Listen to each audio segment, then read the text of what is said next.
Welcome back to Front Row Fanatics, Gulf Coast independent wrestling fans. I'm the Gargoyle, and guess what? It's initiation time at Front Row. Fresh meat. Cheech is going to take the chops from TNT. See ya. Better him than me. Ah! And that's a take. Nice, nice. Gulf Coast independent wrestling fans, welcome back to the Front Row Fanatics. Now we're going to do a additional segment to the show. Special guest veteran wrestler. Mr. Internet is invited here to talk with us and tell us things about the business and whatever else he feels like talking, because he is the man. He can do what he wants, and I'm drunk and babbling, so Internet, you better grab it again. This guy's fixing to bitch slap me, and I'm going to... Ladies and gentlemen, it is my pleasure at this time to welcome a veteran of the Gulf Coast wrestling scene. Give it up for TNT. Yeah! Thank you. Thank you. The real. The often imitated, but the real, genuine article, TNT. Never duplicated. We'll get into that later. I want to first say the first time I saw TNT was probably been over 10 years ago. He was tag teaming with a guy named Seymour Payne as up here at the Italian American Club, and a lot of things went on that night. A lot of guys that are still in the business today were at that show, but I'm kind of getting ahead of myself. Let's go back and ask. Sometimes you got to go back before you go forward, and let's ask TNT, what got you interested in professional wrestling?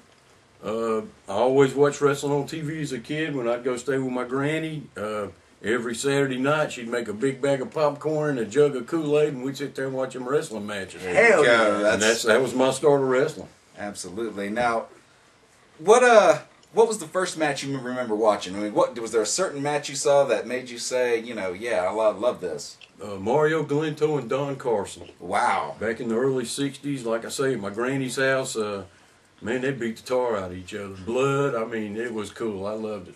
Wow. Can't get much better than that. How did you get into the business of professional wrestling?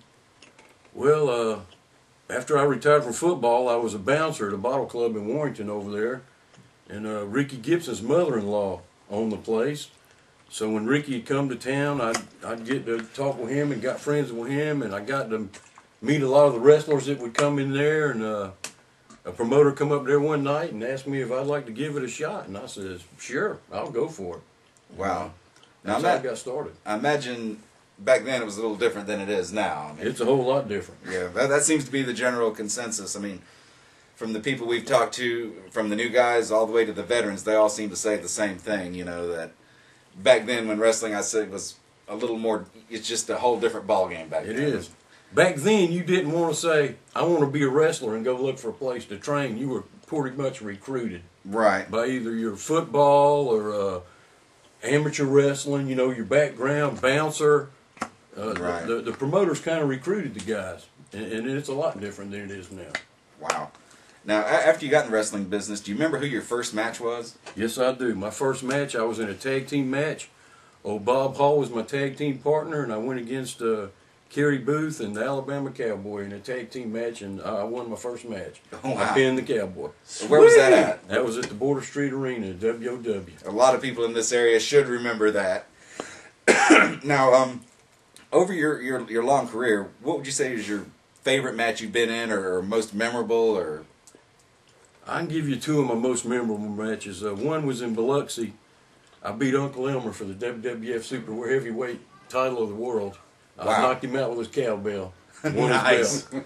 Nice. And one other good match I had, I was in an 8-man tag match one time. Me, Sika, Yokozuna, and Samu was on one team. Wow. Iron Claw, Bobby Dahl, Lord Humongous, and Brett Michaels was on the other team. That was a good 8-man tag. Wow. I really had a good time in that match. Well, how long ago was that one? That was in 1990. Well, so Bobby Dahl would have been just He was, starting out. yeah, he was up and coming. We beat the tar out of him. I'll tell you that. We just passed him around and beat him up. Give it up for that. Oh, wow. All right, now let's get into a little, how we doing on time? We okay? Yeah, I just wanted to ask a question. Go right ahead. How long did it take you from when you started talking to the gentleman about training? How long did it take you before you actually had your first match? 5 months. And I trained hard. I trained every day. Hard. Wow. 5 months hard. A lot of weightlifting, a lot of cardio, running in bleachers, and they had me in the ring every day running me through the mill. There was 4 of us. Me, Bob Holly, Chuck Wilson, and Kerry, who's the other guy? Kerry Booth. 4 of us. What would you say was the most important thing you learned from that experience? Hard work pays off. There you go. Something I think a lot of people today would benefit from, Yeah. concentrating on that. Hard work pays off. If you train hard and work hard, good things will come to you. Yeah, give it up for that. Absolutely. Now let's jump into a little modern day. What do you think about promotions running today? I mean, here in the Gulf Coast area. I see some guys out there wrestling that shouldn't be in the business. For one thing. Right. The promotions are running against each other when I think if they run together, they could really put together a good, solid crew. Yeah. That's 2 of the things I see. Right. We actually touched on that before. We do a Friday night food bar where we just talk about wrestling, and somebody came up with the idea of if the promotions, well, for lack of a better word, could pull their head out of their asses, work together, they could probably unify and get something big going here. I mean, Right. the Gulf Coast has a long, rich history of wrestling. You know, back from the Southeastern Championship Wrestling days, Continental, all that. Gulf Coast Championship Wrestling. Territory. Right. I still hold out hope that we could get that again, you know, and make wrestling what it used to be here on the Gulf Coast. Well, see, back when I started, it was all territorial. You Right. had one company in one district, you know. Mobile was a Tuesday night town.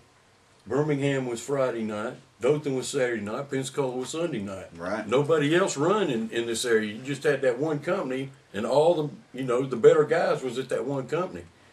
Then Vince McMahon Jr. come along and bought all the territories up. Yeah.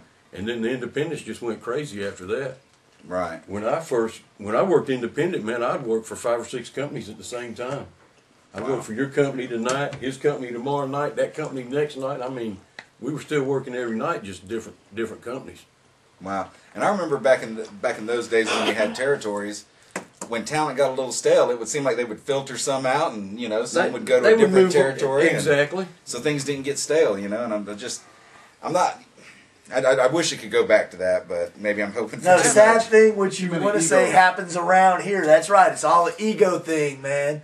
If they cut the crap, keep the good, work together, things would be better. I agree. So that's all I can say. Simple, straight to the point. 3 minutes. Okay, we'll do one more question. After your long career, why did you retire from wrestling? Injuries. Injuries. Well, that seems to be the story we hear a lot. I got involved in that shoot wrestling, and Right. I mean, it was tap out or be knocked out. And Right.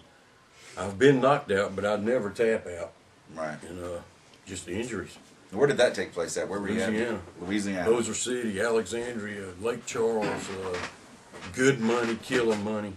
Wow. I'd make 5 times a night what I would for an independent down here, but injuries. Yeah, that's a tough I racket mean, there.